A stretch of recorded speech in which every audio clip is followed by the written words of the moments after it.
Reporter big breaking. കാത്തിരിപ്പുകൾക്കൊടുവിൽ അബ്ദുൾ റഹീം നാട്ടിലേക്ക് വരികയാണ്. സൗദി ഭരണകൂടം പാസ്പോർട്ട് എക്സിറ്റ് അടിച്ചിരിക്കുന്നു. അബ്ദുൾ റഹീം ജയിൽ മോചിതനായിരിക്കുന്നു. ഷഹദ് റഹ്മാനാണ് ചെയ്തത്. ഷഹദ്, പെരുന്നാളിന് മുൻപ് കേൾക്കാൻ പറ്റുന്ന ഏറ്റവും സന്തോഷമുള്ള വാർത്ത ഇതാണ്. അബ്ദുൾ റഹീം ജയിൽ മോചിതനായിരിക്കുന്നു. എപ്പോൾ നാട്ടിലേക്ക് എത്താനാകുമെന്നാണ് അറിയാൻ കഴിയുന്നത്. വിനീത, 20 വർഷം നീണ്ട കാത്തിരിപ്പ്, ആ കാത്തിരിപ്പിനൊടുവിൽ ഈ പെരുന്നാളിന് ഒരു ദിവസം മാത്രം അവശേഷിക്കെ ഇപ്പോൾ ഇതാ റഹീം ജയിൽ മോചിതനാകുന്നു എന്ന ഏറ്റവും സന്തോഷകരമായിട്ടുള്ള വാർത്തയാണ് ഈ ഘട്ടത്തിൽ പുറത്തു വരുന്നത്. അതായത് കഴിഞ്ഞ ദിവസം ഇതുമായി ബന്ധപ്പെട്ട ഒരു അറിയിപ്പ് വന്നിട്ടുണ്ടായിരുന്നു. അതായത് പെരുന്നാളിന് മുൻപ് തന്നെ റഹീം ജയിൽ മോചിതനാകുമെന്നുള്ളത്. പക്ഷേ നിർഭാഗ്യവശാൽ പല കാരണങ്ങളാൽ അത് നീണ്ടുപോയി. പക്ഷേ ഇപ്പോഴും അത് അസ്തമിച്ചിട്ടില്ല ആ പ്രതീക്ഷ എന്നുള്ള വലിയൊരു പ്രതീക്ഷയിലായിരുന്നു ആ കുടുംബം നിന്നിട്ടുണ്ടായിരുന്നത്. ഇപ്പോൾ ഏറ്റവും ഒടുവിൽ പെരുന്നാളിന് ഒരു ദിവസം മാത്രം ശേഷിക്കെ അബ്ദുൾ റഹീം ജയിൽ മോചിതനാകുന്നു എന്ന ഏറ്റവും സന്തോഷകരമായിട്ടുള്ള വാർത്തയാണ് ഈ ഘട്ടത്തിൽ നമുക്ക് പങ്കുവെക്കാനുള്ളത്. അല്പസമയം മുൻപാണ് സൗദി ജയിലിൽ നിന്നും അബ്ദുൾ റഹീമിനെ എക്സിറ്റ് അടിക്കുന്ന ഒരു സാഹചര്യം ഉണ്ടായിട്ടുള്ളത്. അതായത് ശിക്ഷാ കാലാവധി പൂർത്തിയായിരിക്കുന്നു എന്നുള്ളതാണ് ഇപ്പോൾ അബ്ദുൾ റഹീമിന്റെ ഈ നിയമസഹായ കമ്മിറ്റി ഇപ്പോൾ നമ്മെ അറിയിച്ചിട്ടുള്ളത്. അതിന്റെ അടിസ്ഥാനത്തിൽ അബ്ദുൾ റഹീം ജയിൽ മോചിതനായിരിക്കുന്നു എന്ന ഏറ്റവും സന്തോഷകരമായിട്ടുള്ള വാർത്തയാണ് ഇപ്പോൾ ഈ ഘട്ടത്തിൽ പുറത്തു വരികയും ചെയ്യുന്നത്. നീണ്ട കാത്തിരിപ്പ്, നീണ്ട 20 വർഷത്തെ കാത്തിരിപ്പാണ്. ആ 20 വർഷത്തെ കാത്തിരിപ്പിനൊടുവിലാണ് അബ്ദുൾ റഹീമിനെ ഇപ്പോൾ ജയിൽ മോചിതനാക്കിയിരിക്കുന്നത്. സാങ്കേതികമായി കഴിഞ്ഞ ദിവസം തന്നെ അബ്ദുൾ റഹീം ജയിൽ മോചിതനായിട്ടുണ്ട്. കൃത്യമായിട്ട് പറഞ്ഞു കഴിഞ്ഞാൽ കഴിഞ്ഞ ദിവസം തന്നെ രാത്രി 12 മണിയോടുകൂടി അബ്ദുൾ റഹീം ജയിൽ മോചിതനായതാണ്.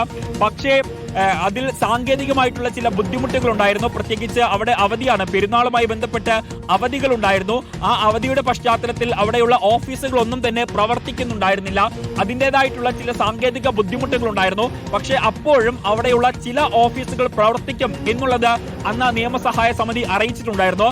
അതിന്റെ അടിസ്ഥാനത്തിൽ അടുത്ത ദിവസം തന്നെ ഇതിനുള്ള നടപടിക്രമങ്ങൾ ആരംഭിക്കുമെന്നും അതിനുള്ള ശ്രമങ്ങൾ നടത്തും എന്ന കാര്യവും ഈ നിയമസഹായ കമ്മിറ്റി നമ്മളെ അറിയിക്കുകയും ചെയ്തിട്ടുണ്ടായിരുന്നു. ഏറ്റവും ഒടുവിൽ ആ ശ്രമം ഫലം കണ്ടു എന്ന് വേണം നമുക്ക് സന്തോഷം. ഇതിനപ്പുറം എന്ത് വേണം റഹീമിനെ കാത്തിരിക്കുന്ന ഉമ്മയ്ക്കും കുടുംബത്തിനും എന്നതാണ്. 2006 ഡിസംബർ 24 സൗദി ബാലനായ അനസ് അൽ ഷഹ്രി കൊല്ലപ്പെട്ട കേസിൽ റഹീം ജയിലിലാവുന്നത് നമുക്കറിയാവുന്നതുപോലെ. ലോകമെമ്പാടുമുള്ള മലയാളി സമൂഹം, സുമനസ്സുള്ളവരെല്ലാവരും ഒരുമിച്ചുകൊണ്ട് സമാഹരിച്ച ദയാധനം ഇന്ത്യൻ എംബസി വഴി റിയാദ് കോടതിയിൽ അടച്ചിരുന്നു. അതിന് പിന്നാലെ വധശിക്ഷ റദ്ദാക്കി 20 വർഷത്തെ തടവ് ശിക്ഷ പൂർത്തിയാക്കാൻ ഉത്തരവിടുകയായിരുന്നു.